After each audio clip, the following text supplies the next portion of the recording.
तो देखिए, सुधीर सिंह के पिताजी तो इस दुनिया में नहीं रहे, लेकिन अनुपमा यादव वहाँ पे जाके शोक सेवादान व्यक्त की। बहुत ही मतलब ये तो दुख की बात है ही है। बहुत ही अच्छे दिल के थे सुधीर सिंह के पिताजी, लेकिन इस दुनिया में नहीं रहे। भगवान उनको आत्मा के शांति दे। लेकिन अनुपमा यादव और दीपक सिंह और पवन सिंह के पूरे टीम वहाँ पे पहुँचे थे। ऐसे बहुत सारे कलाकार भी गए थे, बड़े बड़े सुपरस्टार भी पहुँचे, प्रमोद प्रेमी, समर सिंह, आर्यन बाबू, बहुत तमाम कलाकार वहाँ पे पहुँचे हैं, उनके पिताजी के शोक सेवादान व्यक्त किए।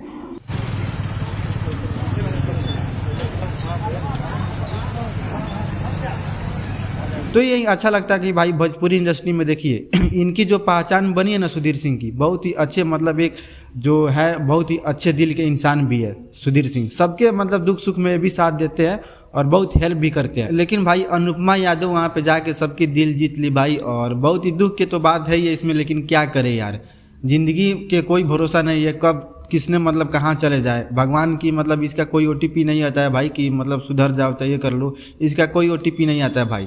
लेकिन बहुत ही अच्छे नेक इंसान थे सुधीर सिंह के पिताजी, और बहुत ही मतलब अच्छा लग रहा है भाई कि, लेकिन अब क्या करें अब।